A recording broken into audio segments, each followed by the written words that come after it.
This is the Northern Ireland. Can I welcome you all to the Justice Committee today in public session, and just advise members that they are welcome to use the mobile devices as long as they're in airplane mode, and all devices are muted.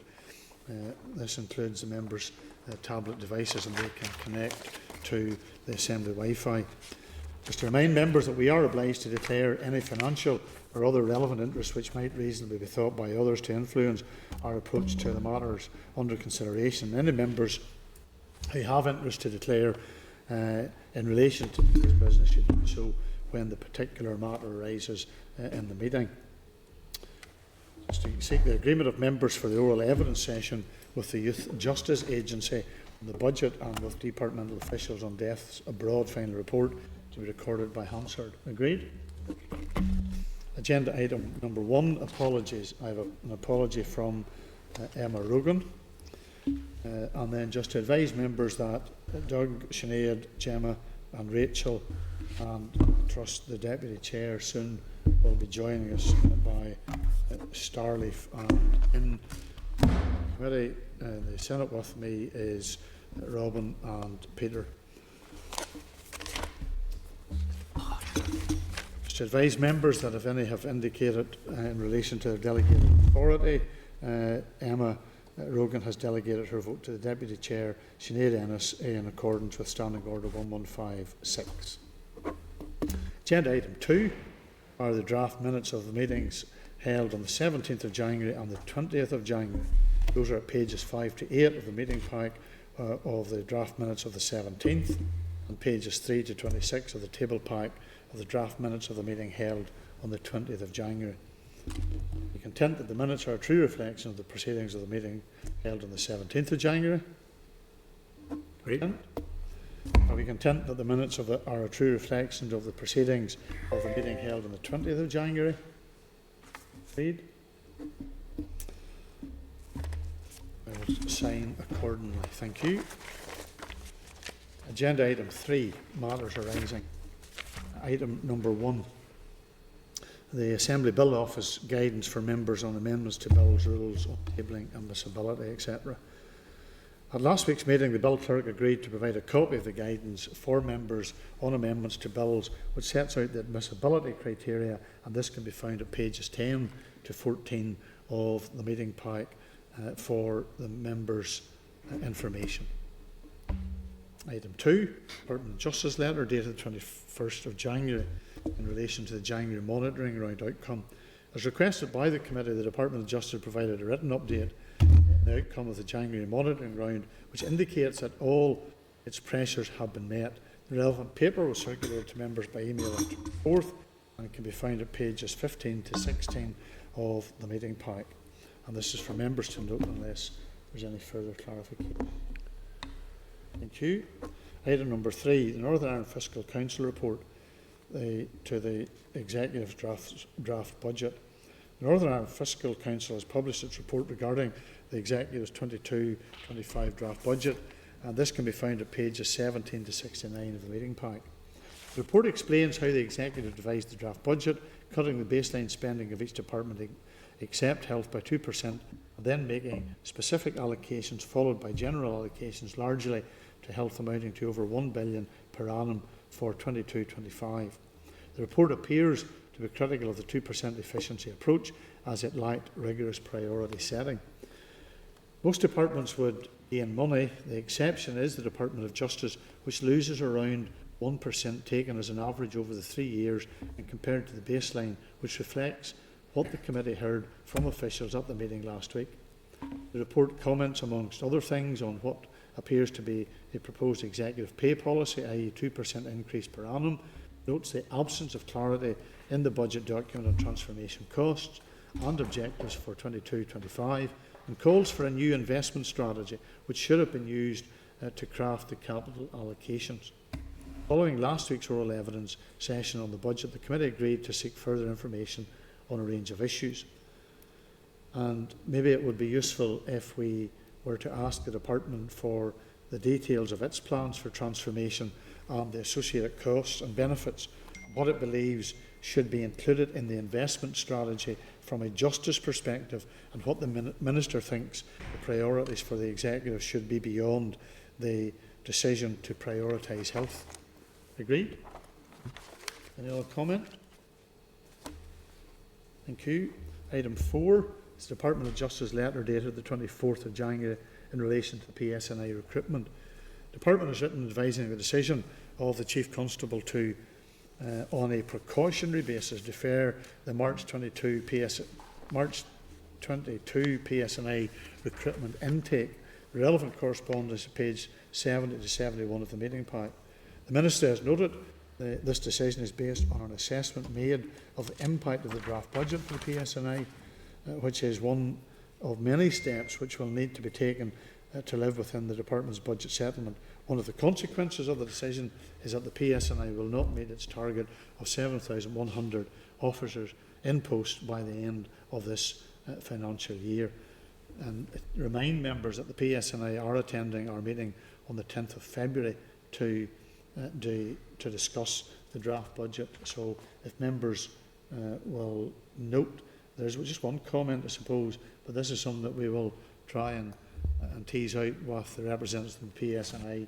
You'll notice in the penultimate paragraph of the correspondence, the Minister noted that the PSNI is also assessing a range of further steps that were needed to live within the draft budget outcome, and that these will inevitably include reductions in officer and staff numbers given the high proportion of the budget which goes on people. So clearly it will have an impact on the people, and if it has an impact on the people, it will have an impact on the service that is being delivered. I think members will keep that correspondence and note it so that we can use it whenever the PSNI are with us. Robin?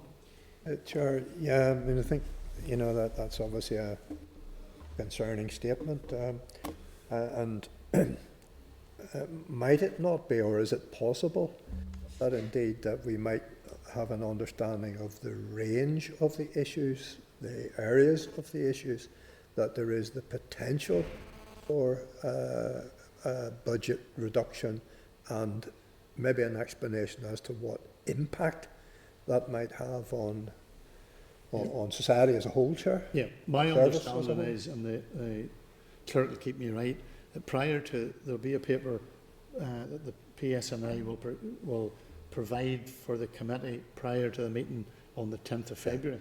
Yeah, I just want to check, is it for the PSNI, because we're getting a briefing paper. And I understand that, and it's again to give place to our colleagues on the policing board. There's a meeting today of the Resources Committee, and the PSNI, I understand, will present a scenario paper of the impact on a range of services. I'm assuming that that same information then will form part of the information that will be supplied to us as a Justice Committee. So I have to say, I think it will have, I have a particular concern, obviously, about the headline figure, but there has been suggestion that this will have a particular impact on the number of detectives. And my concern is, if you look at some of the very high profile cases that the police have had to expend a considerable amount of time, whether it be the cases in Fermanagh in relation to sexual abuse, or the issue of the investigation into Muckamore, those have taken, and rightly so, taken huge number of hours. However, that has a huge impact on the resource of the police, and ultimately on their capability to deliver for the community on issues of that magnitude, as well as dealing with the issues of everyday response to crime and to the many other things, and domestic abuse on the rise. And this committee has obviously taken a particular keen interest, given the Justice Bill and all of that. It just is worrying about them, and those are the things that we need to be helpful to, maybe between now and the 10th, for us to try and start to put together the area so that we can really specifically focus in on that and maximise the opportunity of that meeting on the 10th to question the police on this particular issue. Maybe, Chair, if you could ask the question then around, I think we all know that during the pandemic, the height of the pandemic, that abuse in the home was significantly increased.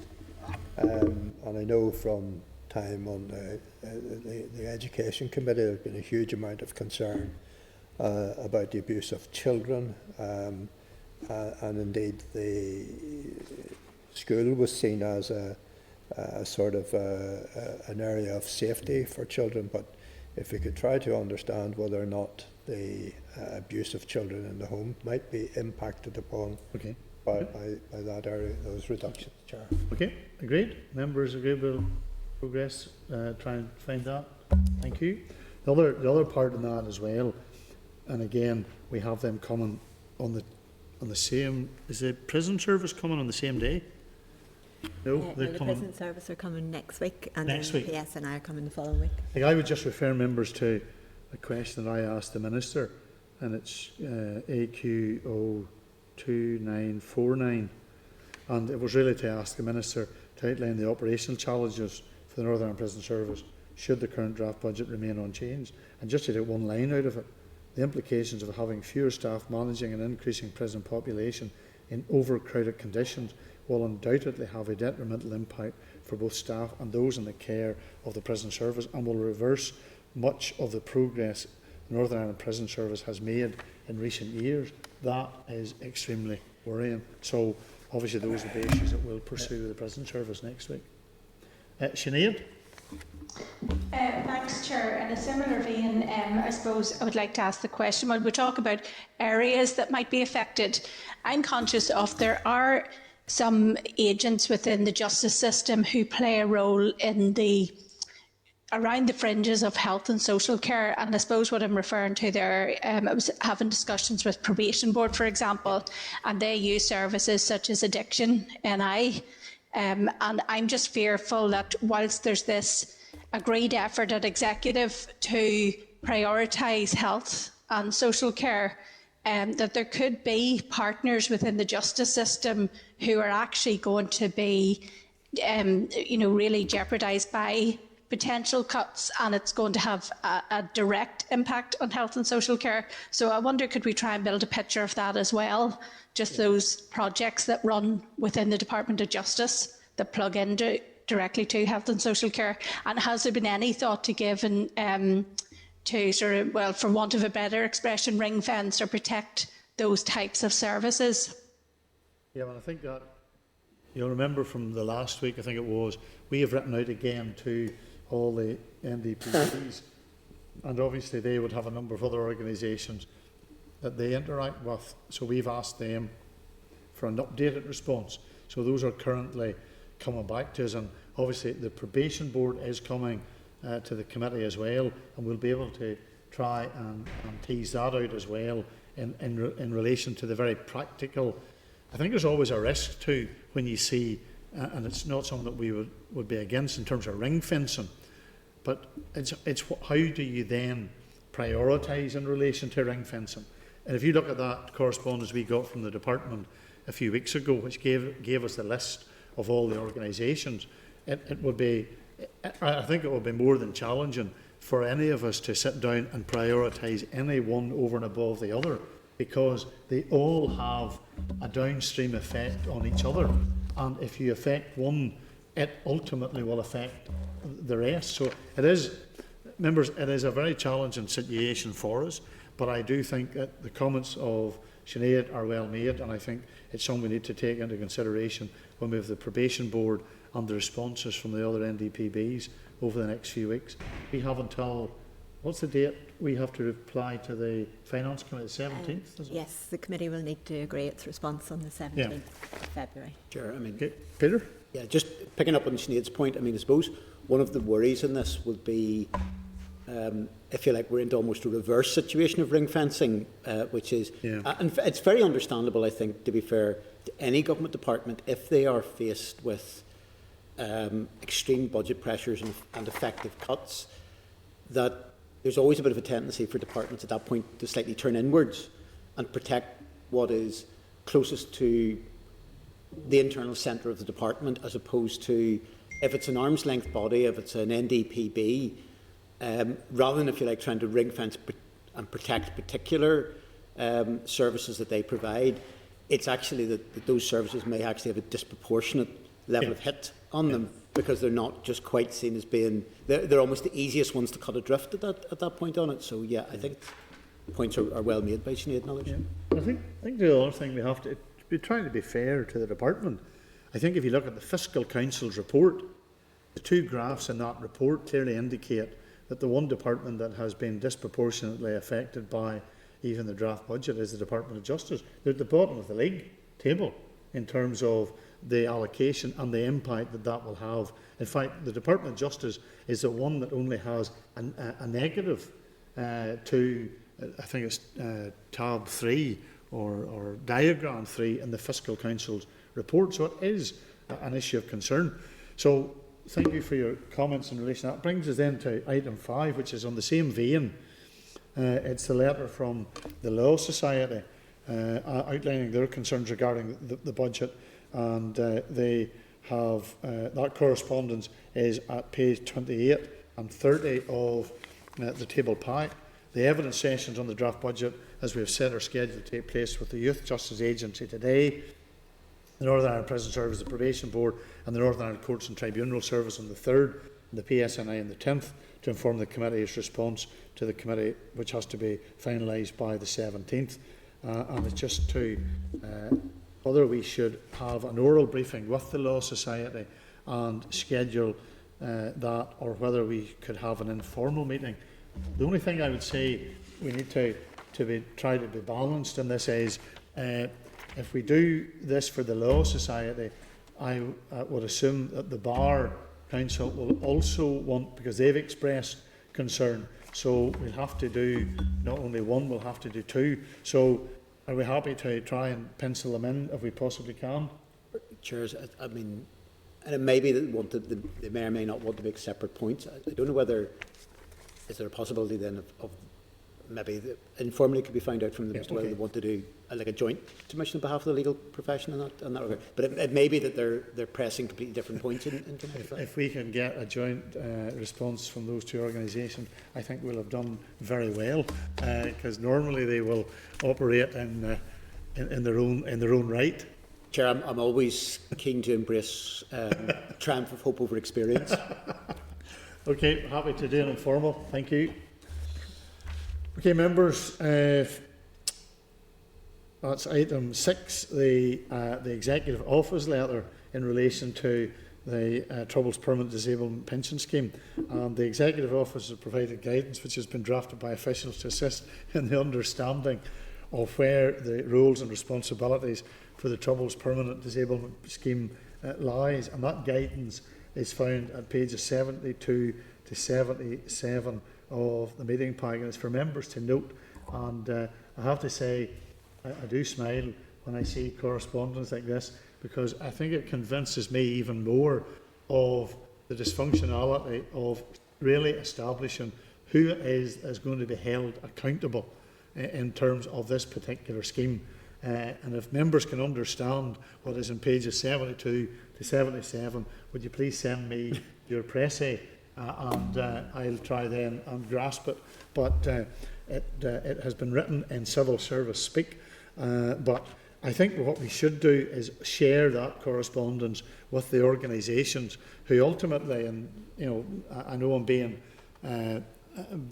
facetious to a degree, the issue is not of a frivolous nature. It's a very serious issue, and I think we should share that correspondence with the organisations that we had given a commitment to, and I think we've endeavoured reasonably well to keep our focus on the delivery and the operational outcome of this particular scheme, and just get, if they may or may not want to make any comment, but at least we have shared it with them and it's in their domain.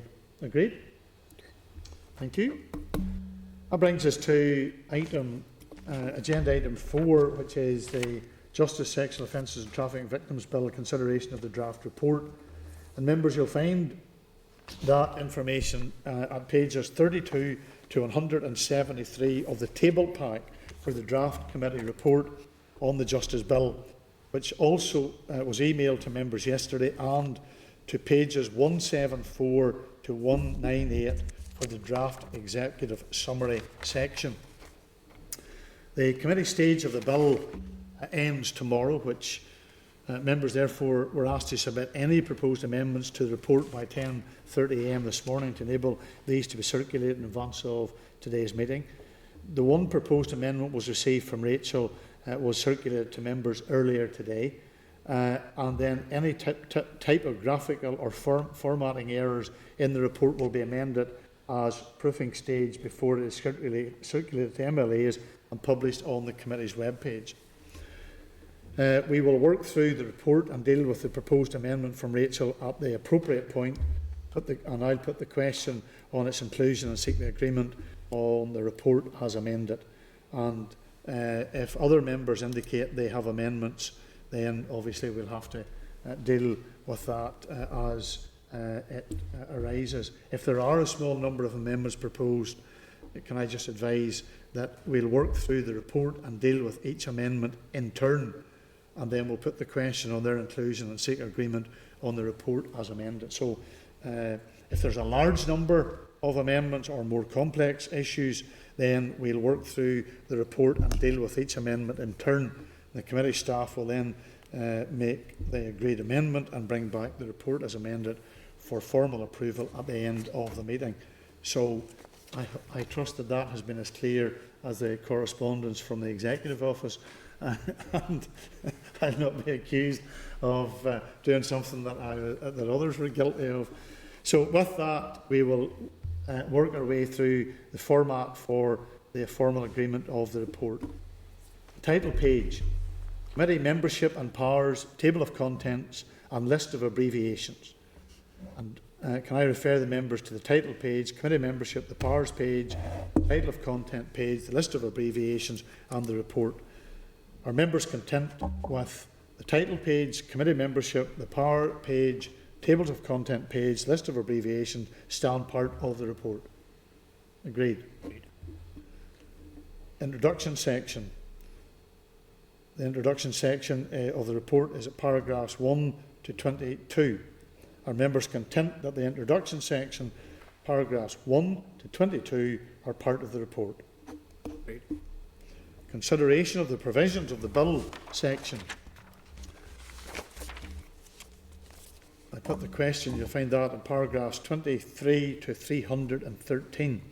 Are members content that the consideration of the bill provisions sections, paragraphs 23 to 313, stand part of the report?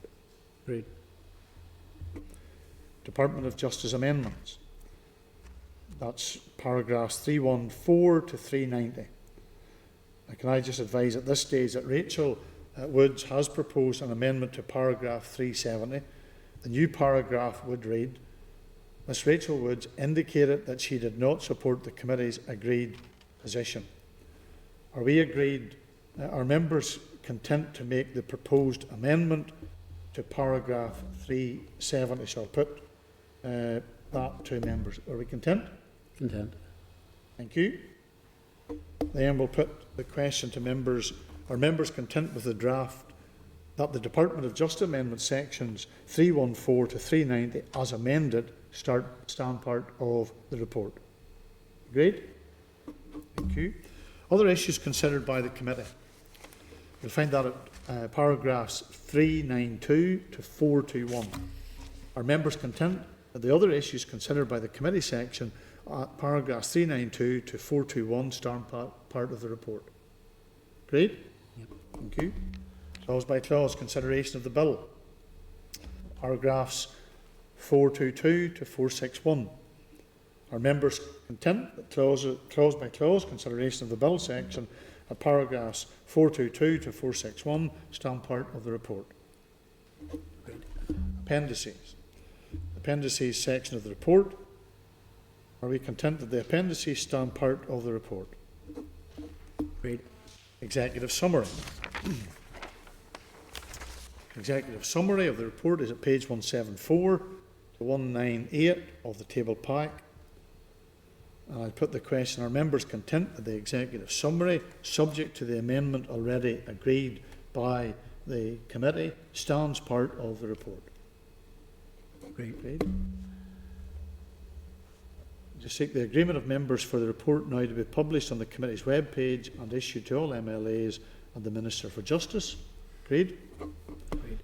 Seek the agreement of members for the chairperson to clear the draft minutes of this meeting for inclusion in Appendix 2 to enable the report to be finalised. The draft minutes will be replaced by the final version of the minutes once agreed by the committee. Agreed? And also to seek the agreement of the members to issue an electronic copy of the bill report to all the organisations and individuals who provided evidence to the committee on the bill. Agreed? Thank you. Can I just thank the committee team, Hansard, and the other assembly staff and the departmental officials who assisted the committee during its scrutiny of this bill, and to members and to everybody. There was a considerable time, effort. I think all the discussions were held in a way that was commending of everybody who took seriously the issues that this bill sadly has to address. So I thank everybody in relation to that, and just to advise members that that concludes the committee stage of the Justice Sexual Offences and Trafficking Bill. That brings us in, members, to agenda item 4, which is the Department of Justice 22-25 budget oral evidence session with the Youth Justice Agency. Officials from the Youth Justice Agency will attend the meeting via Starleaf today to discuss the draft budget and its impact on the Youth Justice Agency. The relevant papers for this are at pages 79 to 81 of the meeting pack, and I trust I can welcome to the meeting, yes, there they are, Mr. Stephen Martin, Chief Executive, Claire Taylor, Finance Business Partner, and Paul Gibson, Corporate Services Director of the Youth Justice Agency, to the meeting. And just to advise that the session will be reported by Hansard and the transcript will be published on the committee's webpage. And can I thank Stephen and his colleagues for joining us today, and ask Stephen now to outline the key issues in relation to the Youth Justice Agency draft budget. And maybe following on from the comment, Stephen, in regards to my colleague Sinead, and I no doubt Sinead will be able to ask a question herself later on, but one of the issues that was raised is not only about the impact of the particular organisation, but also of the other organisations that you and the Youth Justice Agency work with, and the impact downstream that will have. It's not just all about the one organisation, but you have a collaboration with a variety of other organisations, and clearly the budget, the draft budget as it stands, will have an impact initially on yourselves, but equally or proportionately on those other organisations. It would be useful if we had some sort of practical example of what that really means in the real world that you have to deal with on a day-and-daily basis, because this is about real lives, real people, and real young people in our society. But thank you, Stephen, and we'll just ask you to make a few comments, please. Great, Chair. Thank you, and I'll do my best to cover those points in our presentation. So, Chair, the Youth Justice Agency's statement of purpose is making communities safer by helping children to stop offending, and our mission is to reduce offending by supporting children to achieve their full potential. We have 3 main units of business: the Woodlands Juvenile Justice Centre, which provides a safe and therapeutic environment for children sentenced to custody or remanded by the court. The JJC is also a designated place of safety under PACE legislation. Secondly, Youth Justice Services, which is organised into 5 teams located in 9 different places across Northern Ireland. Youth Justice Services provides services in the community focused on supporting young people to reduce further offending. It offers a wide range of statutory services in support of PSNI, public prosecution service in the court, including diversionary disposals, restorative justice-focused youth conferences, and monitoring the completion of community sentences. YJS works closely with Woodlands in supporting the reintegration of young people back into their community, and it also offers a range of non-statutory services, Chair, and this is where some of our support to local community organisations comes in. So some of what we do there is earlier stage diversion, aimed at diverting young people out of the justice system before they acquire a criminal record and supporting them to prevent reoffending. So just briefly then, we do a lot of that work ourselves, but we would contract some of that out to small community organisations who provide a range of services, counselling, training, support to young people, small grants up to about £5,000, and there are usually around 20 to 25 of those a year across Northern Ireland, and that's organisations that generally don't have full-time staff and professional workers, but provide services that we can't, and I'm happy to pick up some of that later. Our final unit of business then is a small corporate services function, which provides shared services and support across the organisation, such as information management, planning, governance and accountability, and support to me as Chief Executive and to the Board. The agency's baseline resource budget for this year is 16.225 million. 77% of that budget is spent in staffing, and much of the rest on the running costs for our premises and for buying in services, such as those I've already described, to meet the needs of our young people. Other services we buy in include health and education, and funding to help engage young people in purposeful activity to prevent reoffending. And just very briefly, some of the things that we would do there, for example, is we would support young people to enter into training and employment through, if they need tools or safety boots or some training before they can access employment, we would support them with that. And there's a range of very small grants up to £500 that we use for that purpose. The agency's baseline budget has reduced by almost 20% in cash terms over the last 10 years, and that doesn't account for inflation. This has been made possible through a reduction in demand for our services and through the agency delivering efficiencies by changing the way it operates. At the same time, the agency's taken on additional areas of work, including non-statutory work to prevent offending. And Chair, I make this contextual point simply to highlight that the agency has already delivered considerable financial efficiency savings over the last 10 years, and there is little scope to manage future budget reductions purely through efficiencies. The agency is now at the point where reduced budgets will mean reduced services. We're working through the options to achieve this based on a few core principles.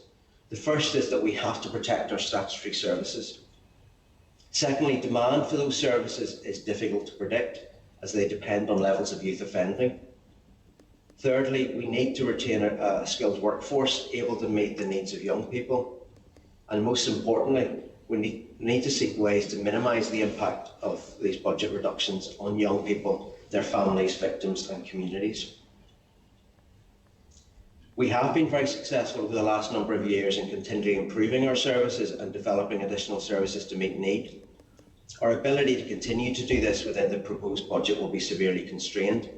And just to give you one example that I think builds on Sinead Bradley's point earlier, in response to challenges in our young people being able to access much needed mental health services from trusts in a way that best meets their needs, the agency has used its own resources over the last 18 months to co-fund dedicated child adolescent mental health workers in 2 of our 5 area teams. And I had really hoped that we'd be able to continue rolling out that service to all 5 areas. But now with the budget cuts, I don't think that's going to be possible. With careful management of resources and regular reprioritisation, as a senior team, we believe that we can live within the proposed budget in 2022-23, the first year. But from year 2, the cuts will really start to bite.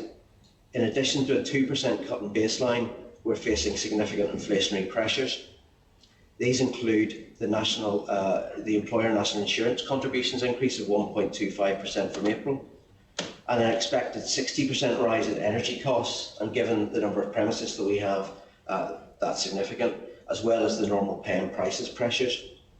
All this means in a real terms cut of at least 6% in year 2 and 7% in year 3. As I said earlier, my senior team and I are working through the options for dealing with this. It looks like staying within the reduced budget will mean not replacing some posts that become vacant due to natural turnover and reducing activity that is not required in statute. This also includes our work in schools, mainly in areas of socio-economic disadvantage, where we undertake work with pupils on risks that can lead to offending. Despite the pandemic, we've been able to engage so far this year directly with almost 9,000 pupils. Over the last 6 years, we've also been really successful in engaging young people when they first come to the attention of police and working with them to prevent reoffending before they acquire a criminal record. In 2019-20, only 8% of the young people who came to us through that route of community resolution notices went on to reoffend within a year. So this work does prevent reoffending, but it is not required by statute, and we will need to look at to reduce it as budget cuts bite, particularly from year 2 on. We know this is counterintuitive and it frustrates us because we know that early work to prevent reoffending means keeping more people, young people, out of the justice system and the agency receiving fewer statutory referrals later. But we may be left with no choice as we need to protect statutory services. So, Chair, thank you for this opportunity, and we hope that's been helpful, and obviously really happy to answer questions.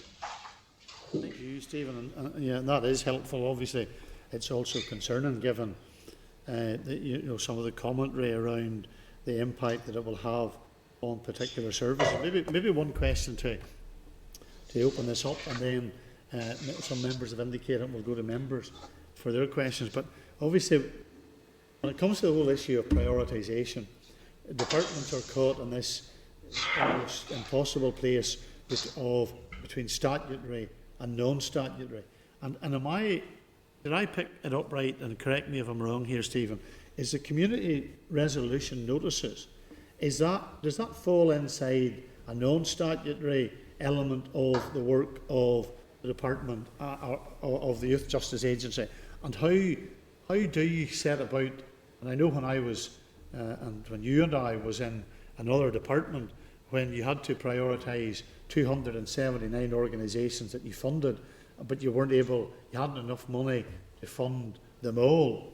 It was, I felt very, very compromised by the way that you were given a list almost, but you had to have a rationale, not just, a tick box exercise. How challenging is that in the environment of the Youth Justice Agency to try and prioritise in the face of what is basically more than a 2% cut in terms of the baseline for the Youth Justice Agency?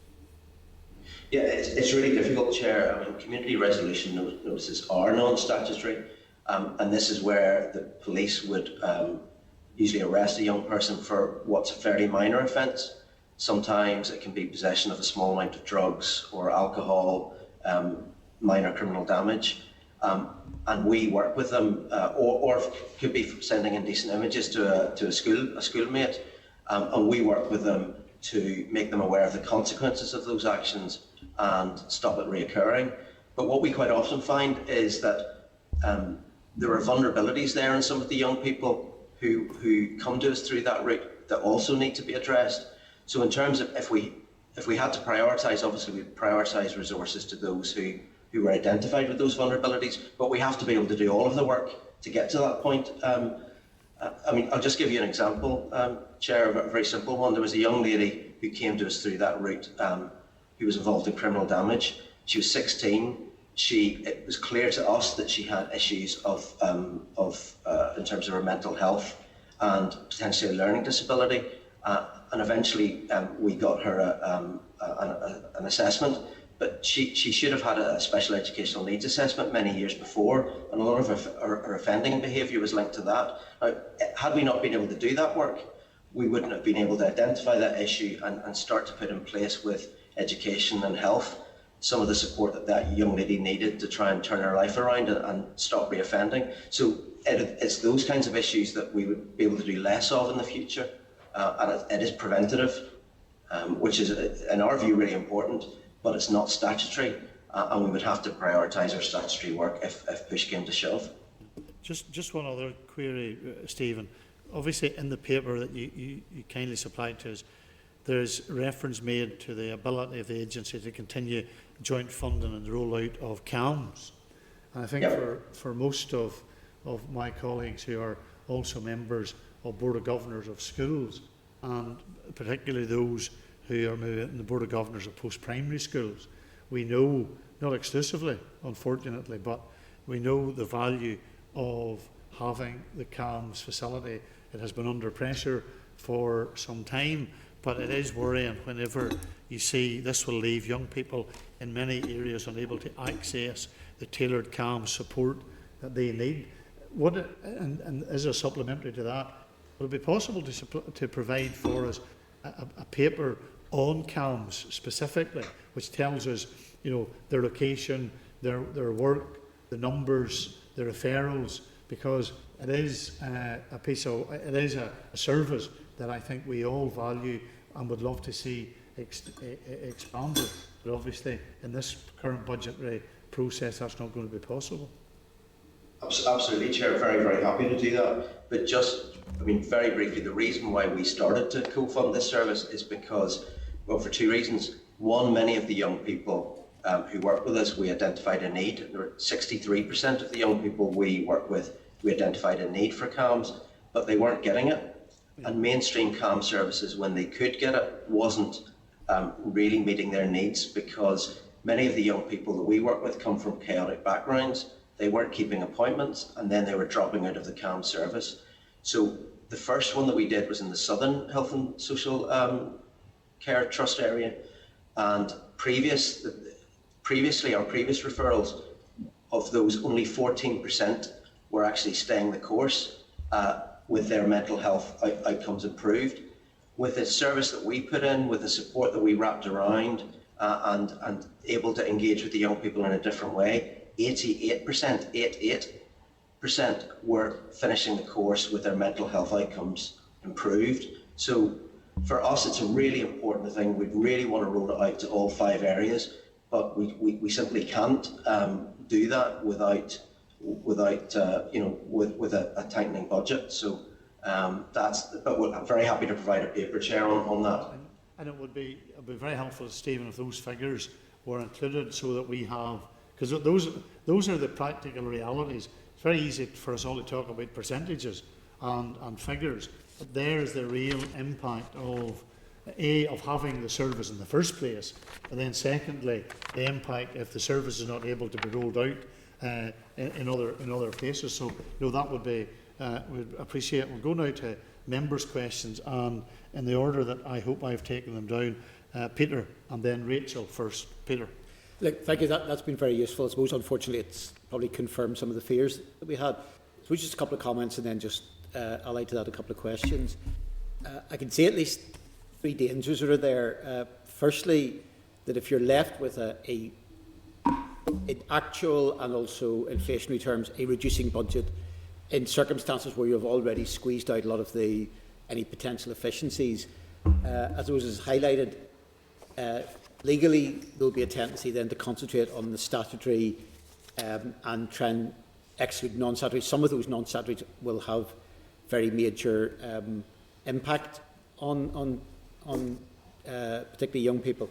Secondly, it's clear that that particularly as regards youth justice, if we were to look at in a sort of a much more broader holistic approach towards justice, even just from the narrow point of view of financially, it is clearly problematical if we're not investing at that early intervention stage, because that will clearly lead within a very short space of time to upwards pressures financially, as well as other societal problems on that end of things. And I think the third concern that from what you've said, it occurs to me that if the choices are being made along the lines of what things do we discontinue, what things do we reduce, that is problematical in and of itself. But where it also acts as a barrier is if government is delivering effectively, there will also be an element where, yes, there will be at times bits of things which are trimmed, but ideally within any situation there should be bracing innovative practices, and it actually then becomes, even psychologically, quite difficult to put new funding or additional funding into things when actually you're deciding where you cut in the first place. It acts as a level of a barrier to that. I suppose just on a couple of points then by way of questions. Firstly, we've talked about the threat to non-statutory provision. Is there also a risk that even in terms of the things that statutorily that you have to provide, that some of those become almost as a sort of form, we slightly exaggerating this, but a certain form of lip service, that they're done in a way which ticks the box of actually this has formally been done, but it's not done in as deep or effective a way as it should be. And secondly, maybe useful if you give us a little bit of the indication of the costs in terms of your energy side of things. You mentioned about there would be a lot of, obviously, as with other elements of the public sector and the private sector, rising energy costs will have an impact, because the concern occurs to me then, if there's to be effective youth intervention, it's not something that is best is delivered very locally on the ground. It's very nitty-gritty in its nature. Can't just be a question of simply saying, well, actually, we're going to reduce costs by just having 2 or 3 centres around the place, because I don't think you're going to get those hard-to-reach young people at that point.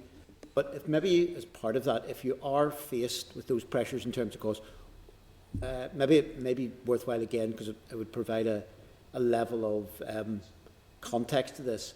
If you're then looking at, for instance, reducing facilities or centralising facilities as some means to try to claw back some level of cost, what you're thinking at present is around that. Maybe it's not fully formed, but maybe you could just pick up those points.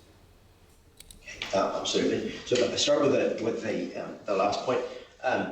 In terms of premises, we've reduced really significantly over the last number of years. We had 25 premises 7 or 8 years ago. I think we're now down to 9, or 10, sorry, we're now down to 10. We're reducing to 9 from the 1st of April because we're closing our Coleraine office and rationalising it into Ballymena. So in terms of estate, we've rationalised probably as close to as much as we can already. So there's probably not much more in terms of savings that we can do. We've used the pandemic to take on a sort of hybrid approach to working, and a lot of our practitioners are out on the ground, and so we're using a mixture of office and peripatetic work, which also helps with cost, but doesn't make major savings. In terms of energy costs, Claire, do you have the figures that you could?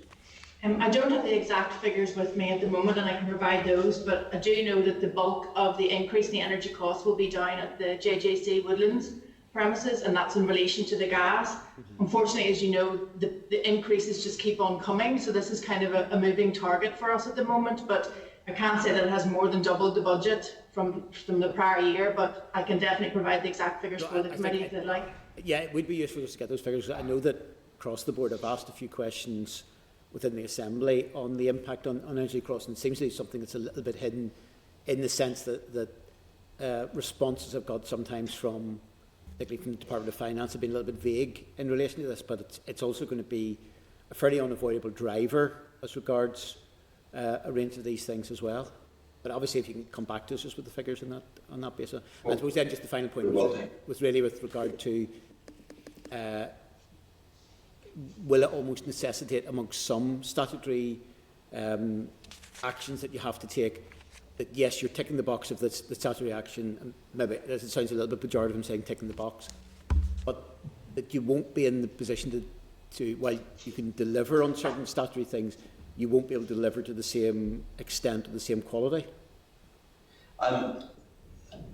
Yes, I absolutely understand the point, but absolutely, I think we would resist that, and I don't think the court would allow us to do that, particularly for our court work. I suppose a key driver for us has been to try and keep young people out of court as much as possible, and that's why we've developed, in partnership with the Public Prosecution Service and the PSNI, a range of diversionary disposals. So some of which are statutory, some of which aren't.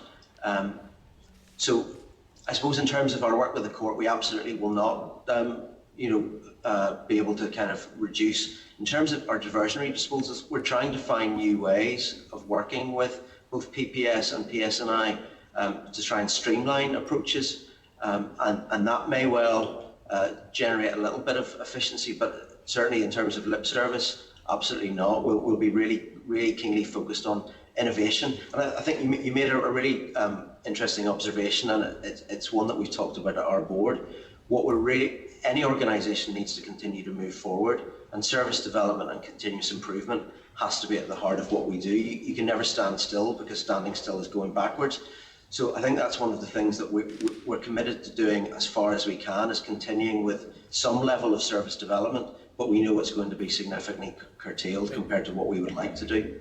I'm just conscious, as in other aspects of government, that, and this is through certainly no fault of yours, but that any, be it either department or public body, sometimes if they're faced with, in practical terms, cutting out, for the sake of argument, 5% or 10% of their budget, if they are, in terms of here's an idea which is going to add 5% to costs, and you're already cutting, say, 10% out of things, taking these maybe just very bold figures on it, and which would effectively mean then to pay for this should be deepening the cuts further, that in and of itself can act as a certain level of practical but maybe also psychological barrier to that level of innovation. It's certainly something which impedes, I think, at times, innovation.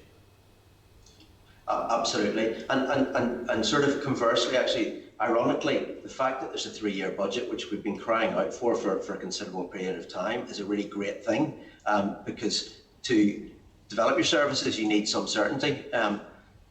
The challenge will be with the reduced 3-year budget. You know, we obviously can't do quite what we wanted, so we certainly would welcome the 3-year budget, and that does give you some foundation. But unfortunately, the settlement we've got isn't quite going to enable us to do what we would like to do. I'm reminded, I don't know who the original quotation is from, perhaps as regards getting the certainty on budget. They said was that there are 2 tragedies in life. One is not getting what you want, and the other is getting what you want on that basis on it. And perhaps the certainty comes with a certain level of inherent, it's not actually really the certainty as such, but obviously just the general outcome in that regard, but leads to a certain level of problems in and of itself. Absolutely. Okay, thank you. Rachel? Thank you, Chair, and thank you for your opening remarks there. A lot has already been covered in terms of the budget and the implications, and I have to agree, and Stephen, in terms of frustration, and that this is counterintuitive. It absolutely is counterintuitive to have any cuts to youth justice whenever we see such benefits. And we know that that this will impact on children and young people, and then obviously further spend inevitably down the line. So I just want to touch upon a few things, and the first question is about budget sharing, and I would like to know, just in terms of the requirements that are in with the Children's Services Cooperation Act, how much does budget sharing go on within youth justice? In particular, even in the Department of Justice, with regard to youth justice issues. Is there bids in from youth justice in terms of the sharing of financial resources across departments, and how does the requirements under the Children's Services Cooperation Act implement within this sector? Yes, I mean we pay for everything that we get. So health provide us with services like forensic in-reach cams in the Juvenile Justice Centre, and education provide us with an IOTIS provision in the centre. But we pay all of that. So there isn't sharing in the sense that other departments pay for part pay for our services. We pay for those in full. So we certainly work together.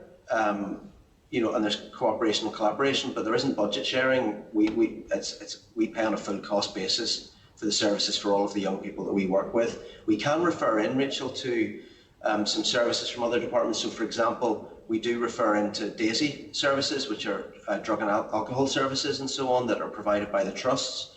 So, to that extent, there is some sort of sharing of resources, and we can wrap things around young people in collaboration, but there's nothing quite as formal as what I think I'm picking up from your question.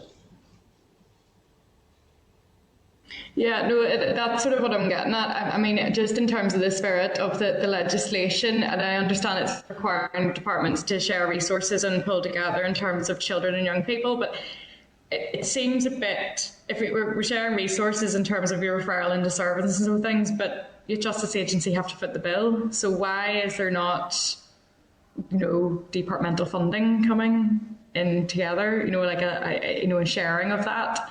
If this is not just a justice issue, it might be young children and young people in the youth justice sector, but this is about health, this is about community, this is about education. So there might be maybe a facility, but would that not sort of necessitate a sharing or pooling of budgets, especially at the time whenever we've got the justice budget being, stripped and health increase?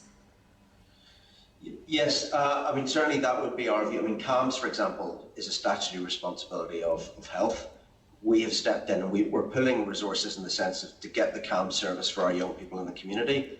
We're paying 50% of those costs, and it's not our statutory responsibility. So on some things to get them going, there's a pulling in that sense, Rachel, but it's fairly small scale, to be honest, and there's no major pulling of resources, at least in terms of our services. Okay, and it may be me not understanding how internally budgets and allocations work. It's such a vast thing to try and get your head around, but is that something that could be looked at or requested? I think as part of our considerations across the department, one of the things we have looked at is the level of services that we provide for health, or could be argued are health services. So we, for example, our CAM services are clearly health services and so on. So we're thinking through those and trying to make a pitch, I guess, if we do end up with this as our final budget settlement. Could health share some of their largesse with us? But whether that happens or not is a different matter. Okay. On a similar vein, the budget ask for the changes being made to Woodlands JJC, do you have those figures for this financial year? So in terms of what we spend on that, we this financial year are putting in £235,000 to as our share of the regional facilities programme. So that's paying for the programme team and on costs. In terms of longer term costs of that programme and its outworkings, our working assumption is that it will be cost neutral. So it won't be about putting additional resources in there, it will be about using the resources that are there in a different way. Okay. Another one, just in terms of it was a report that the department shared with committee last week before we had our briefing with them, and in the report it said individual business areas will be required to reconsider any equality implications through a further Section 75 screening where the final budget is allocated. At this stage, individual business areas have considered the equality implications of the draft budget through completing Section 75 screening form, and taking the outcomes of these forms into consideration, it is understood that there would be a minor impact across all of the Section 75 categories. Now, I fail to see how budget cuts such as this could not have more than a minor impact on children and young people. So in terms of the youth justice bit, I'm just wondering if you have any information on the Youth Justice Agency's EQIA, and did it show minor, or is that minor maybe the department are referring to an overall umbrella kind of assumption? Okay, in terms of our screening, we looked at the nature of the young people we work with. So obviously, in terms of Section 75 criteria, the age, there are far more boys in the system than girls. There's a disproportionate number of children from a Roman Catholic community background, and there's a disproportionate number of children with a disability. I think our initial assessment was that the impact is going to be minor because of the way that we will deal with the cut rather than the cut itself. But obviously, as you said, we will continue to keep that under review. But a lot of the impact will be around how we manage the reduction. And as I said, I think we can manage year one reasonably well without any impact, years 2 and 3 worry me a bit more, and we're working through how we manage that and what the options might be at the moment. Okay. And just, I suppose, just on the 2%, and Chad, this is my final question. If it is a 2% reduction, and I think I'm picking it up right from the papers that were received, it would be a 325,000 reduction. That's right. What does that look like practically? Do you have sort of like what's the first to go? So 325,000, I mean, one of the reasons that we think we can manage in year 1 is because I've been holding back 7 vacancies that we have in the Juvenile Justice Centre. The demand during COVID for places in the centre has reduced. So as people have left, I've been holding vacancies, and that 325,000 we think we can manage. In fact, we know we can manage by not filling those. The inflation, but then on top of that, there's the national insurance contribution, there's the energy costs, and there are paying prices, and we'll just have to manage that through natural turnover. We think we can do that in the first year, but it's the cumulative effect then in year 2 and year 3. Okay, thank you. So just for next year, if it is a 2% budget cut and it is the not filling of vacant staffing, particularly with the JJC. Yes, with those 7, because the numbers have dropped, so we don't need quite as many staff, so we just won't. And should the numbers increase then? Would you have to look to replace them? Depends on how high it goes, Rachel, but yes. I mean, part of our challenge is that we are a receiving service, so we can't control demand, and the level of resources we need depends on the demand that for our services. Thank you very much. Thank you, Chair. Thank you, Rachel. Robin? Can I thank Stephen, Claire and Paul for being with us? I have to say, Paul's getting a very easy ride there. That's about to change. The previous speaker actually raised a couple of points that I was planning to raise, but can I first of all say and join with the chair in his remarks about CAMS and representing an inner city area with, on the outer part of the constituency, large estates. You do come to understand the importance of CAMS and the service that CAMS offer, but you also understand that CAMS don't and can't operate in isolation, that they need to operate in a partnership mode involving other statutory agencies or community organisations. So it is a bit concerning to hear just exactly what you've said around CAMS. You've highlighted under the summary of impacts, first of all, reduction in posts. I think you said, now, does that mean the reduction in posts, and is that the 7 vacancies that you talked about over the 3 years?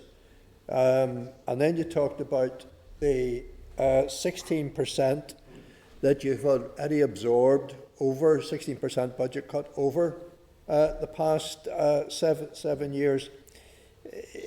Those reduction in posts, are those 7 vacancies? And then can you quantify for us exactly what 16% means over the 7 years? Yes, so I'll ask one of my colleagues to come in, perhaps Claire, on the budget. So the seven vacancies will give us the 325,000, the 2% for next year.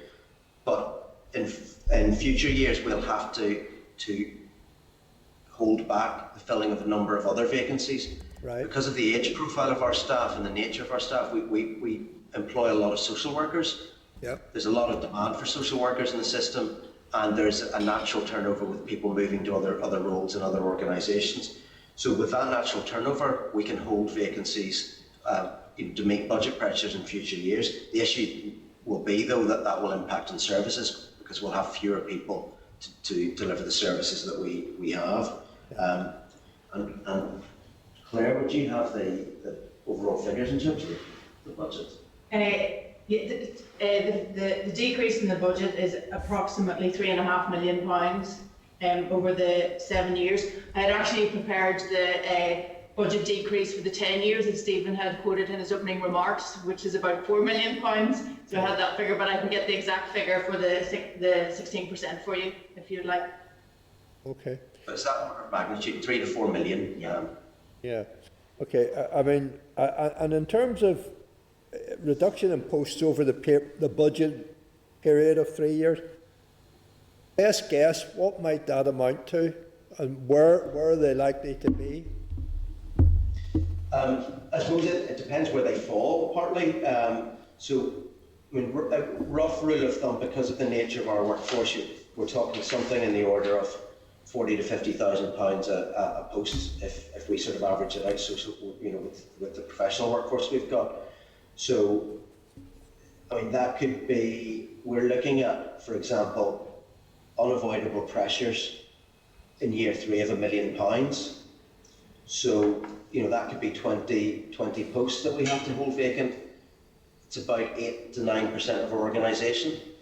Now, we think we'll have the natural turnover to do that, but you know, that is going to create gaps in terms of our service.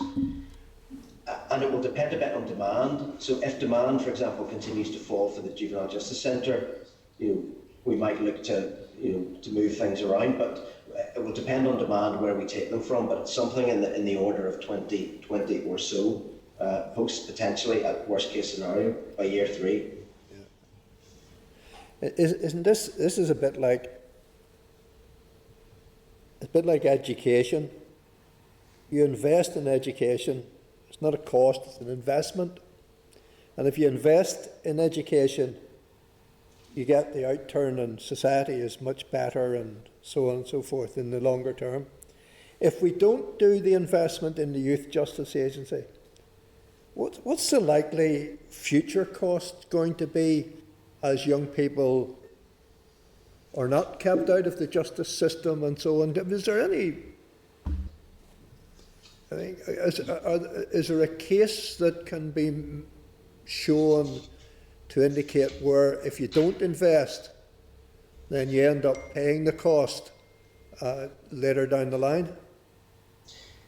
We don't have figures quite like that. I mean, there are a range of figures out there for various things. Like, and the chair will remember, for example, the cost of homelessness is around £16,000 dealing with an emergency homeless intervention, and many of the young people who we work with, without proper interventions, will end up in those kind of vulnerable positions. In terms of our own services, Paul's done some really good work in costing, you know, a unit cost. So, for example, the statutory youth conference, which we would try and avoid because we'll do the early stuff. But if we get to that point, Paul, we're talking. Well, the figures for those are around £4,000 to £6,000 per year for each of those. So that's just for the pure intervention, and then there are all the other costs to society in terms of you know, and all the opportunity costs. But the pure cost for us to intervene is 4,000 to 6,000 at that statutory level, and if we can do it earlier, it saves all of that and reduces that. Yeah. Chair, maybe if there is a case study that could be produced to indicate where society is investing at the early stage of what Stephen has said is a relatively small amount of money per individual. And in the fact that if we don't invest and address the issues at that stage, what are the further down the line costs going to be to society as someone enters the justice system and perhaps ends up in jail or worse, Chair? I mean, it would be an interesting case study to see about investing at this early stage to prevent the costs at a later stage. Thank you to the members for Thanks, Robin. I think that would be very helpful if that was able to be done, Stephen. Sinead Bradley. Thank you, Chair, and I have to agree with that last point from Robin. It can be sometimes very difficult to capture what you've avoided, but I suppose in terms of budget we need to have a clear understanding of that. So thanks to Stephen, Paul and Claire. most has been covered, but I just had a few wee points I wanted to, I suppose, drill down further in. Essentially, what I'm hearing from you is that there, in your reduction or your reduction of budget, there's actually also now an income stream lost to the Department of Health in terms of what you were paying in for the CAM service, which is quite ironic. And I just wonder, were there any other, no matter how small, any other programmes that you run that would have a similar thread to them where it's actually an income stream lost to the Department of Health? And I appreciate what you were saying. I think you paid 50% towards the cost, but ultimately, you know, it's society. We're picking up on the same people. A second point, I'll just throw them all out there rather than come back and forward to you, because I appreciate you've given a lot of time to committee. The second point was, in terms of the equality screening piece you were talking about, I just wondered, was there any consideration given to a geographical spread? Was that something that had to be given thought to? And thirdly, going back to the staffing issue, I appreciate you talk about demand, and I know you're fishing in that very small pool of social workers. And my understanding is that the trusts, I think, are in a better position to pay social workers a more desirable salary. So I'm not sure if that's true for yourselves. So you may be at a disadvantage from the outset in even attracting those social workers or retaining experienced social workers. But given that you may have a workforce that you can move to a certain extent in terms of where the demand is, but is there a bottom line, an overall ratio that you must achieve in terms of the caseload that you have in front of you and the number of staff that you would statutory requirement to build, I suppose, a ratio where you can say this is us working at our minimum? And are you confident you would be able to maintain that if there is one? Thank you. I'll leave it at that for now. Thank you. Perhaps if we start with the last point first, Chair, all really good points. We don't have statutory requirements in terms of numbers of staff, but we are a member organisation of the Safeguarding Board for Northern Ireland and take our safeguarding responsibilities really, really seriously. So we would obviously have to risk assess. You know, if we were struggling in terms of numbers, we'd have to risk assess what we did and so on. But there's no bottom line. There's no sort of minimum number that we need. In terms of social workers, yes, we don't pay as much as the trusts. But what we do offer is a really good working environment and a really supportive working environment. So although we pay less, we actually have a reasonably good record of recruiting social workers. The issue is, 3, 4, 5 years post qualification, and they want to move on to a sort of management level, then that's when we start to lose them. So we do have a bit of a retention issue, and we're starting to look at that. In terms of the equality screening, we haven't looked at geography, and it's actually a very fair point. And as we go through the next stage, we'll take a look at that. But it hasn't been something that we've actively considered. In terms of income streams, we're hoping those 2 CAM services. We currently have 2 jointly funded, one in the Western Trust area and one in the Southern Trust area. I'm really hoping that we can retain those. The issue is probably more about not being able to roll out to the other 3, to Belfast, our Eastern team and our Northern team. But in terms of the cost of our health services, Claire, I don't know, would you have that figure? I don't have that detail with me today, sorry. But we do invest, many hundreds of thousands in health services, particularly in the JJC. We've a full complement of nurses.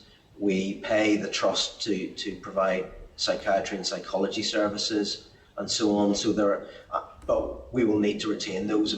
There's no way that we can let those slip. And your observation at the start. One of the difficulties is to find that counterfactual. If we weren't doing what we were doing on earlier intervention, and our partners likewise, what would be the cost? It's a really hard one, and Chair, as you remember from our work together on homelessness, when we came up with this figure of 16,000, but we haven't done a similar thing for youth justice, but it's certainly something that we can look at for our future research programme. Okay, Sinead? Thank you, Steve. Thanks, Stephen and team. No, I really appreciate that, and I just want to reassure you. I did hear you. Your point about the 2% rolling out, looking more like 7%. That's perfectly understandable in this climate, and I think it's a reasonable assumption. So I do appreciate what you do, and I genuinely appreciate the red flags you've raised here today, because they're hard to look past, and they're quite worrying, because we all know. Really the person who suffers here is that young person who, through no fault of their own, very often comes from a set of circumstances that leads them on a pathway that you would like to think there would be interventions early in their life to prevent it from continuing that way. So it is very hard on the ears, to be quite honest, but I genuinely appreciate the honesty that you brought here today. Thank you. Thank you, Sinead. And I think too, colleagues will be aware that another committee in the Assembly today, namely the Public Accounts Committee, has issued its report in terms of the drug and alcohol deaths, and 2020 is the highest on record, with 351 deaths last year, an average of almost one a day. And I think that, sadly, that puts into perspective what we're talking about here. These are not cold statistics. These are lives, these are families, these are communities that are devastated by either alcohol or drug misuse, and that's only one element of the challenges in society. But clearly, I think, Stephen, all that we've talked about the other organisations and the intervention and the point that Robin raised, we can do all of that. But if we don't have the intervention, then we don't get to some of those young people, we don't get to some of those families, and as a result of that, sadly, it results in what we've seen in our colleagues in the Public Accounts Committee on the basis of the statistics from Israel. It is very worrying and it's very sad. But can I just thank Stephen, Paul and Claire, unless there's any other comment that Stephen, you or your colleagues want to make, but just thank you for the time that you've given to us. We look forward to the follow-up answers to some of the things that we've discussed. Many thanks, Chair. Thank you to you all. Okay, thank you. Thank you, members. Can I just, is there any other follow-up actions that we want to take in relation to today's, or are we content with those that have been covered in the issues that we have discussed? Rachel? Thanks, Chair. And just, obviously, we touched upon our Children's Services Cooperation Act, and it's been in for a while now. And I think just with the spirit of the legislation and the way it is a duty to share resources and funding and so on when it comes to children and young people. So I would maybe like to ask, and maybe something that we can ask the department again, but whenever we are discussing, especially cuts to youth justice, and we've all just discussed there the devastating impact that this would have on children and young people. Why are budgets not being pooled whenever we're discussing the likes of CAMS, which is, cross-cutting? Why is it not communities and health and education and justice all pooling budgets rather than just resources? And not to defend them, but having been there, it is the barriers in terms of the bureaucracy, and we have all the terminology. The Health Minister talks about what's the phrase he's using in relation to, is it breaking down the silos, or there's some phrase that's used. But take for example, and maybe this is something we should, and I should have asked Stephen this. Take for example the current project, or the project that was in operation in Musgrave State Police Station, in relation to a multi-agency approach to reducing the number of people who are referred to A&E. So the police arrest someone for a variety of issues. They have complex needs. But in Musgrave Street, in terms of the custody suite, they have a social worker, they have a professional nurse, they have... Now, there has been an ongoing row as to who pays for all of it. But it has reduced the number of people going to A&E by over 70%. And it has enhanced the experience, and experience is not the right word, but the way in which the individual is treated, as opposed to just being lifted through into a cell, and because we're dealing with real people here. So maybe it would be worthwhile before the police comes for us to get an update on that. And that's the sort of thing, that's the sort of issues that we face, and pulling resources has always been an issue, because the people go to the line and say, it's not our legislative responsibility, we don't have the finance to cover it, and sorry, we're not going to be able to continue to do it. But I think it is. It's worthwhile, Rachel, pursuing that question, yes? Robin? Well, thank you.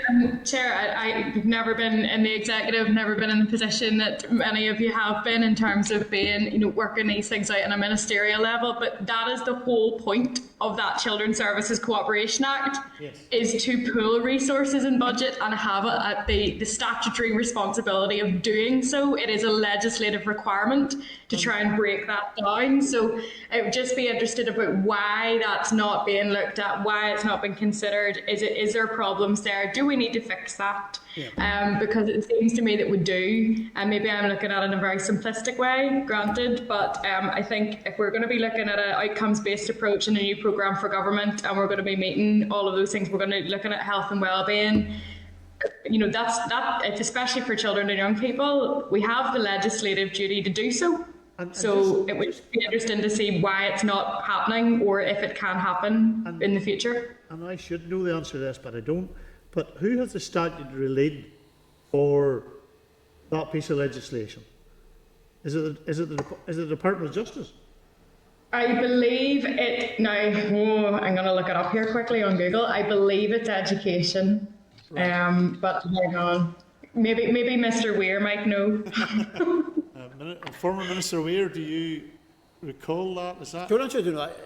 I look, if I was going to, I remember the legislation going through.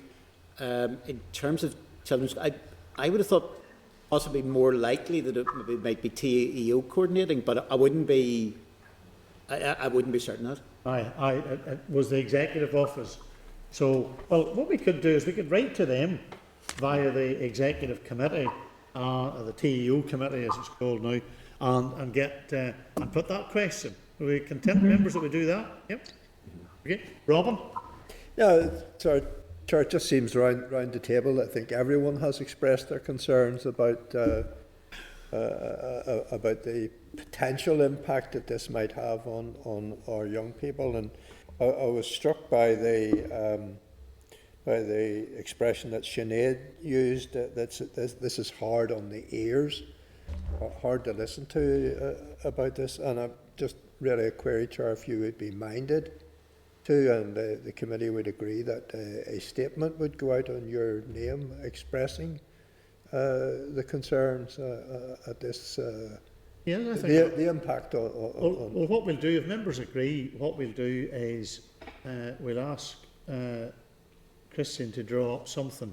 We'll share it with members of the committee, because I wouldn't take the responsibility of being going out without, I couldn't do that without the approval of the committee. We'll get an agreement, and I think that would be helpful, because it helps us to put out there how serious we take the issues that we have a legislative duty to scrutinise in terms of what's been presented to us at this moment in time in relation to the draft budget. Are we happy on that basis to do that? Great. Thank you. Sinead, do you want to come back? Yeah, thank you, Chair. Just following on Rachel's point about the Children's Service Cooperation Act, I don't know, but I would presume that given that it's so cross-cutting, I presumed it was with the Executive Office. But I also think there is a duty on the Department and the Minister, whilst they're putting pressure on all of these agencies to find 2% cut, I think they would have a duty also to recognise what pressure they're putting on an agency that could result in a direct cut to services to young people that should be then the trigger to this act being used. So I would ask the department, or I would propose that we also contact the department to see have they done any sort of scoping exercise with the agencies to identify potential, because it may just not be on CAMS, there might be other pieces that are going to be potentially cut or withdrawn, services withdrawn, that would be the trigger to this act. So I think each minister at the table, because quite frankly, it doesn't matter whether we call it the Department of Justice or the Department of Education. If a child or young person is in need of that service, it should be there. So I think that is what this act hoped to do. But I also think the Minister has a role in making her pitch clear at the executive, not just expecting it to come from executive down. Thank you. Okay, thank you. Thank you, members, for your help in relation to that. That brings us to agenda item 6, and that is in relation to the final report of the commencement of Section 49(1) of the Coroners and Justice Act 2009 oral evidence with department officials, and you'll find the relevant papers at page 83 to 139. And can I welcome to the committee Laura McAlpine, the Deputy Director of the Civil Justice Policy Unit, and Andrew Robinson, the Civil Justice Policy Division at the Department. Welcome you both to the meeting today. And can I thank you also for the information that you've provided to us, and obviously there has been a considerable amount of work that has been done to date, particularly in relation to the working group and their report, and obviously this is an issue that has been on a number of people's minds for a period of time. So maybe I'll invite Lorraine to outline the key issues arising from the Death Abroad report and the next step, and then members, if you could indicate if you have any questions. Thank you. But welcome, Lorraine and Andrew. Thank you. Thank you very much, Chair. Can you hear me okay, yes. Committee members? Yes. Okay, good. Well, perhaps a good place to start is with the current power of a coroner in Northern Ireland, which is to hold an inquest where a body has been found or where the death is unexpected or unexplained or occurred in suspicious circumstances. The element of a body being found has been interpreted to involve an element of surprise or the unexpected, which does not apply where a body has been repatriated from another jurisdiction. Section 49(1) of the Coroners and Justice Act would change this position if commenced, so allowing a coroner to investigate a death abroad where the body is lying in Northern Ireland or where the death is unexpected or unexplained or is in suspicious circumstances. Towards the end of 2020, the Minister established a working group chaired by the then Coroner Paddy McGurkin to explore the implications for the justice system of commencing Section 49(1). That working group was comprised of representatives from State Pathology Department, Police, Coroner Service, myself from the Department, the Legal Services Agency, the Foreign and Commonwealth and Development Office for the UK, the Irish Department of Foreign Affairs, and the National Association of Funeral Directors. In the course of its deliberations, the group met with representatives of the Kevin Bell Repatriation Trust, coroners in Ireland and England, and with senior officials in the Crown Office and the Procurator Fiscal Service in Scotland. The group made its final report to the Minister in June 2021, and members will have a copy of that report, so I won't rehearse the detail. The key finding is that carrying out an investigation into a death abroad would give rise to significant practical problems which would challenge its effectiveness and its ability to provide answers for grieving families. The problems which are borne out by experience in other jurisdictions include the inability to compel documents, the inability to compel witnesses, delays pending the outcome of proceedings in the other jurisdiction, the difficulties for state pathology in carrying out postmortems or toxicology reports on embalmed bodies, and the fact that bodies may be returned with organs missing. The working group believed that families would have an expectation, however carefully managed, that entering an investigatory process would provide them to the answers to what happened to their loved ones. And the reality is that may not be possible because of the practical limitations. But families would be invested mentally, emotionally, physically, maybe financially, in a process that might last years but yield little valuable information. And thinking was this could have a corrosive effect on confidence overall in the justice system. The working group therefore instead suggested an alternative approach which largely follows the model that operates in Scotland, so that an inquest could be held where the circumstances of the death have not or are not likely to be adequately established in the course of an investigation abroad, and that there is a public interest for an inquiry to be held. So the working group recommended legislating for a gatekeeper, for want of a better expression, to decide whether an inquest should be held where a body is returned from abroad.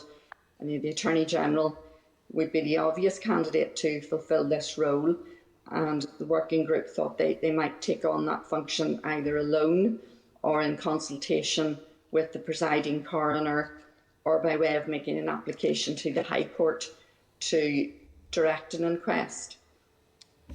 The Minister is generally sympathetic to the working group's findings and is certainly alert to the problems identified.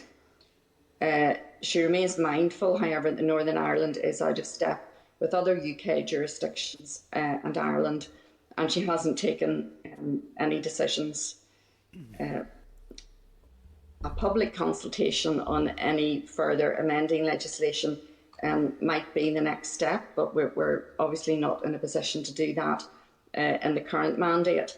We'll continue to progress engagement on this issue, particularly with the Attorney General, with whom the Ministers had already some preliminary discussions, but ultimately decisions around any next steps will lie in the next Assembly mandate. Happy, Chair, to take any questions from you or committee members. Yeah, thanks, Lorraine, for that. And obviously, there's a number, and can I declare an interest as the chair of the All-Party Assembly group on funeral and bereavements. And obviously, I was pleased that one of the members of the working group was Dr. Gary Hare, who represented the funeral association. And here is one of the, and obviously the committee has previously looked at this and correspondence that we'd had from Sir Geoffrey Donaldson MP on a specific case, which members have the correspondence in today's pack. Given that Northern Ireland is the only jurisdiction that doesn't have this provision, I can't get my head around, and I have to say, the panel, the working group, was a very formidable and a very experienced panel. So this is not any reflection on them not having thoroughly gone through this. But if we conclude that there are practical difficulties, does those same practical difficulties not arise for the Republic, for Scotland, for England and for Wales, but we seem to be the only jurisdiction that says they are of such a nature that we can't find a way around them? And I trust that's not seen as an unfair question, but in terms of what is more practically challenging for us in Northern Ireland that wouldn't be the same for any other part of the jurisdiction which has a provision for this type of inquest to be held in Northern Ireland? Well, Scotland is in a different position, so they have identified another way of dealing with this. But you're right that coroners in England and in Ireland will face exactly the same sort of problems that a coroner in Belfast would face.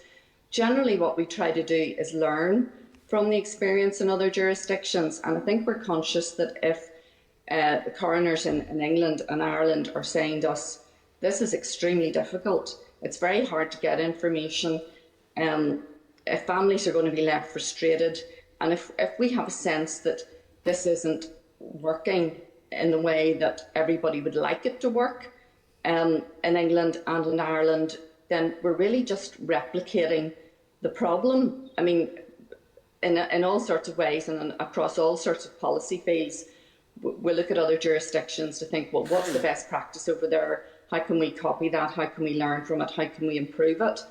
In this space, we're looking at what's going on in England and Ireland and seeing that there's a lot of problems with that.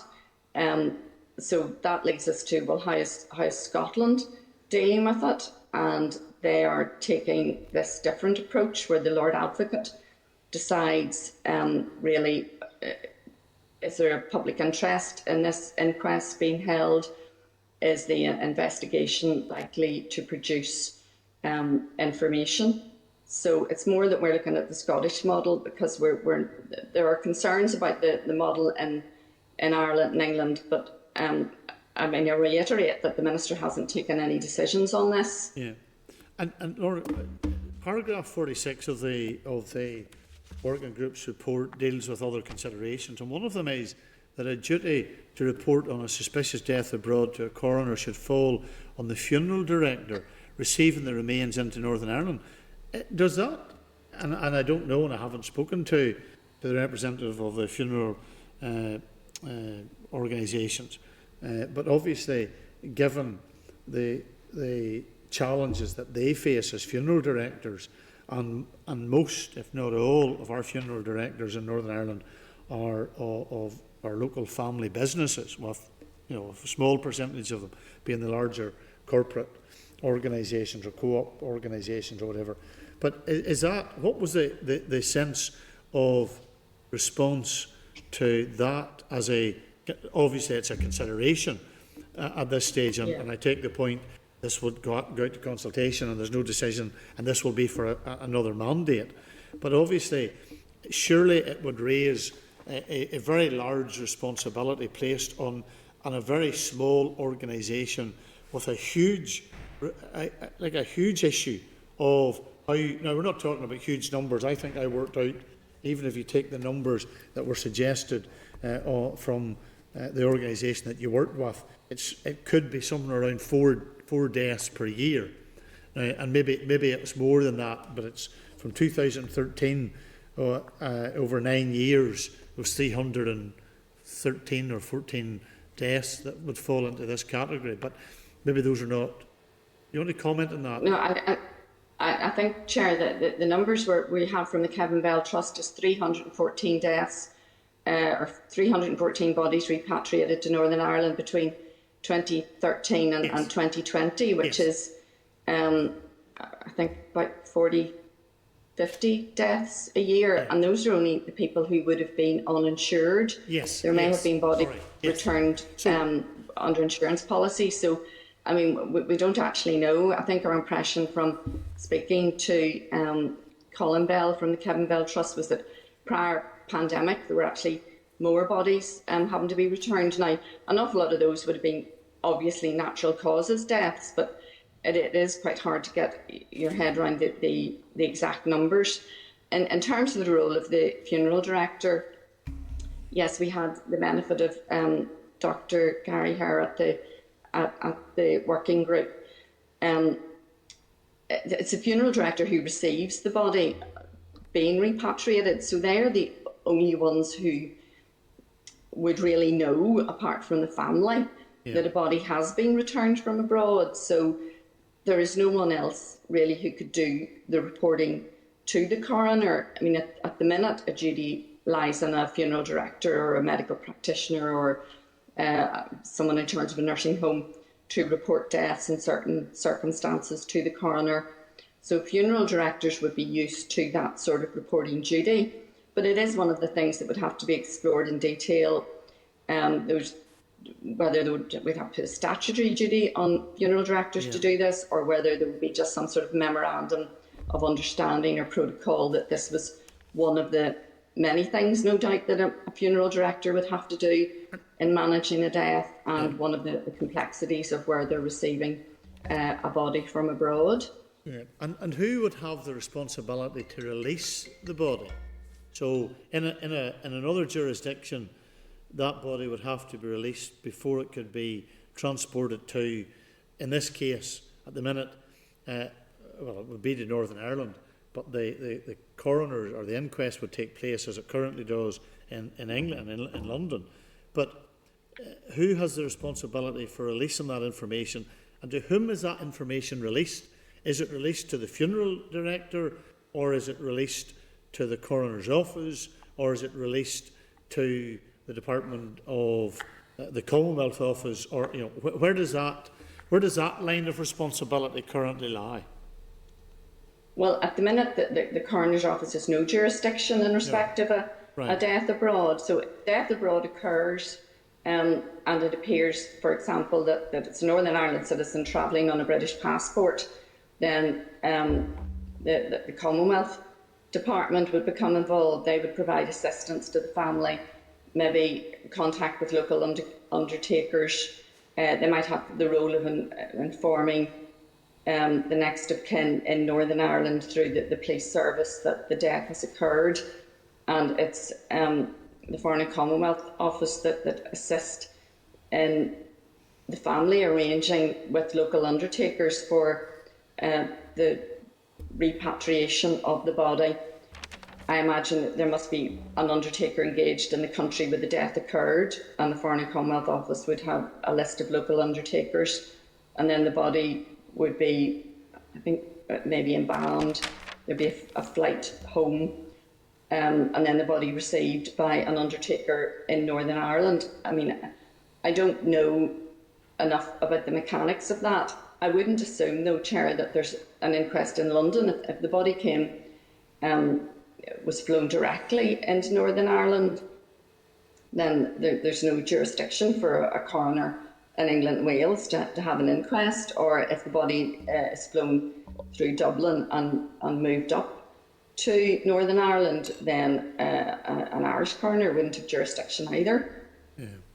And obviously it raises, currently my understanding is that there's a suspicious death in Northern Ireland that comes under the jurisdiction of a contract that's with the coroner's office, and so someone dies in any part of Northern Ireland in suspicious circumstances, it's not the local undertaker, it's as a result of a contract that's currently held with the coroner's office. However, that raises all sorts of questions for who, for the funeral industry, but that may be something that we'll come back to at some stage.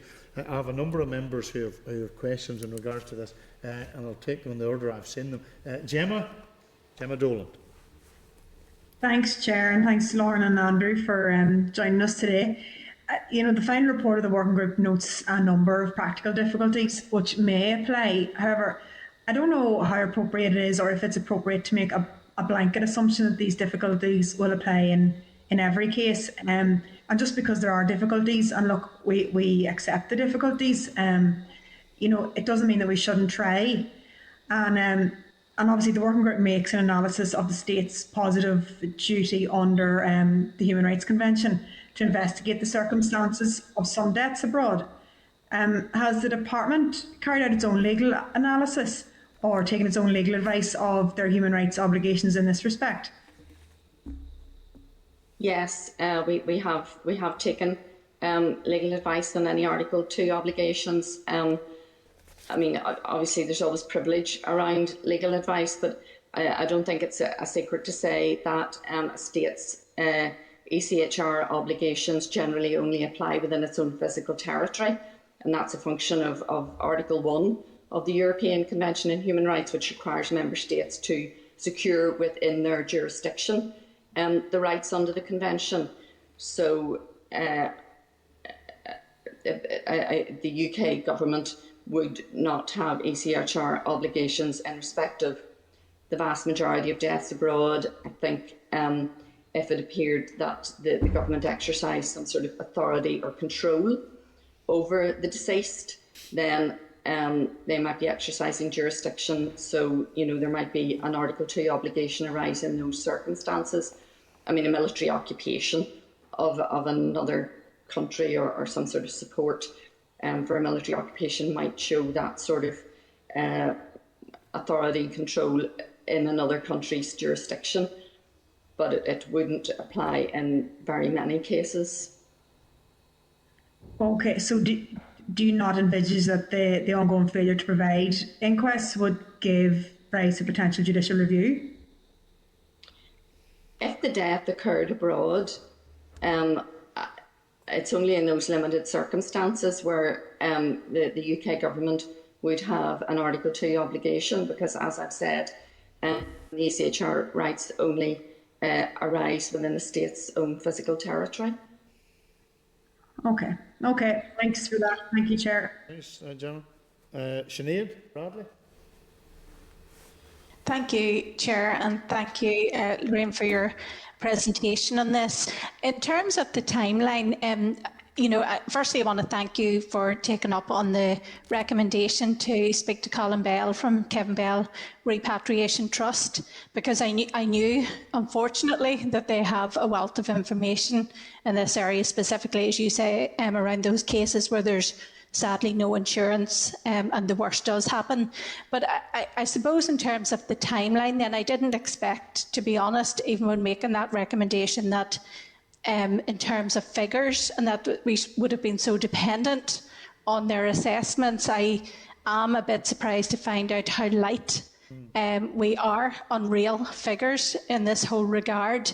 And whilst I can read the working group's reports and thoughts, I wonder, in the immediacy, is there any consideration being given to by the department to find out, because not all of this will need legislative weight behind it, or even go into consultation to maybe begin to capture better data here, because it seems very light. And in fact, I would maybe suggest that you said, obviously we can't go to consultation at this stage. I'm presuming that's because you're talking about the length of time left in the mandate. I'm not sure I shouldn't presume that. I'll just maybe get you to clarify that. But if that is the case, and things will have to be delayed, has the department looked at what actions, albeit that they may be on a temporary basis, what actions could be taken to better qualify this proposal when it does then go to a consultation? Because it seems to me it's based on an awful lot of assumptions and trying to just make guesses where there isn't information. And I just wonder, is there an opportunity now, if that's the reason for not going to consultation, is this the time to try to better pin down what exactly is trying to be achieved here? Thank you. You're absolutely right about the numbers, Sinead, but the Department of Justice isn't responsible for death recording. It's the Birth, Deaths and Registration Office, which is for the Department of Finance, and there is no central gathering of deaths which occurred abroad, and there's just no register of those numbers. I think, Andrew, we may have tried to get some information from insurance companies about deaths returned under insurance policies. I don't know how successful that was. The pandemic, of course, will have affected the amount of travel and the numbers of deaths abroad. But the delay in looking at this isn't, I'm not even sure what to describe it as a delay. It's not really about the numbers. The numbers are probably relatively small. It is about the wider issues and how do you secure an effective investigation into any death which occurred abroad. The Minister hasn't taken any decisions on this, whether there would be a consultation or whether she would want to commence Section 49(1) as it is now. There were some preliminary discussions with the Attorney General, who is considering the options which the working group identified, so we'll want to further engage with the Attorney General. We are separately considering if there is some way for us to sensitively and discreetly find out more about the experience of next of kin who have gone through an inquest process in London or Dublin where a person died abroad and their body was returned to their home country, and how they found that experience. But actually even getting that sort of information could risk re-traumatising family members who have gone through that experience. So we want to think about that very carefully. I'm not sure there's anything more I can say about the data, just that there is no central collection of data on people who died abroad, and that really wouldn't be a matter for the Department of Justice. Andrew, is there anything you can say about what insurance companies could tell us, or anything more about numbers? No, we were only able to find out, as you said, the information from the Kevin Bell Repatriation Trust, but that only applies to, as you say, individuals who have travelled without insurance. And the gaps in the data here are the same in the other jurisdictions in the UK and in Ireland as well, because there is no statutory provision which requires people to report a death abroad when a body has been repatriated. So that would have to be dealt with elsewhere. Okay, thank you. Okay, I think maybe that's something that we might want to maybe just sort of refer to the Finance Committee via, and then to the Finance Department, maybe just to tease that out a wee bit more. Rachel, I think your hand's down. Just checking, there's nobody else has any other questions. Let me just check with the Deputy Chair as well. No? Okay. If there's no other questions that members have, can I thank Andrew and Lorraine for the information and for the time they spent with us today. And obviously this will... Sinead, have you your hand up again? Just want to check. Yes, Chair, apologies, it did cut off on me, but I did hear most of what Lorraine had said, and I want to follow up, and I genuinely appreciate her reference to the sensitivities about the topic, so thank you, Lorraine. Thank you. Okay, so can I thank Lorraine and Andrew for their time, and obviously this is an issue that will probably, it's not probably, it will go into another mandate, and in the meantime, thank you very much, and thank you for joining us today. Thank you. Thank you, Chair. Thank you.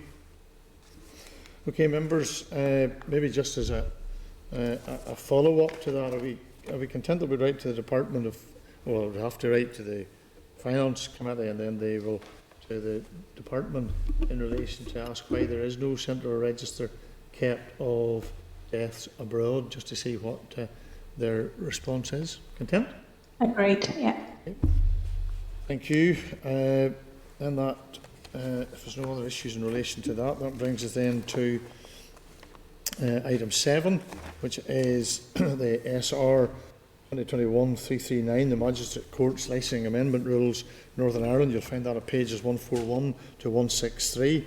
And this is a statutory rule that is made under Article 13 of the Magistrates Court, Northern Ireland, Order 81. And the statutory rule amends the Magistrates Court's licensing rules, Northern Ireland 1997, which prescribes the forms to be used and the information to be provided with an application under the Licensing Northern Ireland Order 1996. Amendments are required to some forms, or new forms are required consequential to amendments to the licensing order by the Licensing and Registration of Clubs Amendment Act, Northern Ireland 2021. The committee agreed at our meeting on the 21st of October that it was content with the proposal for the statutory rule, which is subject to the negative resolution procedure. The Department has advised that there has been no change to the policy content since the SL1 was considered by the committee, and the examiner of statutory rules has raised no concerns on the technical elements of the statutory rule in her report dated the 21st of January. So I put the question and asked members, are they content with the statutory rule? Content? And if the committee is content then with the statutory rule, I put the question, the Committee for Justice, having considered SR 2021/339, the Magistrates Courts Licensing Amendment Rules, Northern Ireland 2021, and has no objection to the rule. Agreed? Item 8 is the SL1, the Insolvency Amendment Rules in Northern Ireland 2022, and it's a written paper. You'll find that at pages 165 to 173. The Department intends to make a statutory rule to provide permanent procedural rules for the company memorandum procedure amending the Insolvency Rules Northern Ireland 1991 and ensuring that procedure rules for all corporate insolvency procedures are contained in one instrument. A moratorium procedure allows companies in financial distress breathing space to explore rescue and restructuring options free from creditor action. The Department rules will replicate temporary rules replace temporary rules which are due to expire on the 30th of March, and the temporary rules were included in the Corporate Insolvency and Governance Act 2020, and the provisions were included in a legislative consent motion passed by the Assembly. The Insolvency Service in the Department for the Economy is the policy lead for this subordinate legislation and provides the necessary draft instruments, and the Department of Justice is responsible for the procedural and court rules, and that is why the rule has fallen to this committee for scrutiny. So can I just seek the agreement of members to seek the views and comments of the Committee for the Economy on the proposal for the statutory rule, given the Department of Economy is responsible for the insolvency policy. Agreed? Agreed. Brings us to agenda item 9, correspondence. There are just 2 items of correspondence at page 175 to 187 of our meeting pack, and just members content to action the items of the correspondence as set out in the cover sheet, unless there's any specific queries. Agreed? Agreed. Chair's business, item 12, no business. You'll be glad to know, and that brings us to any other items of business. Okay. If there's no other items of business, that then brings us to agenda item 14, which is the date and time and place of our next meeting, which is scheduled for Thursday the 3rd of February at 2 p.m. in room 30 in Parliament Buildings. And can I thank the members for their attendance and for their help in going through today's business, and trust that you have an enjoyable evening. Thank you very much. Thanks, Chair.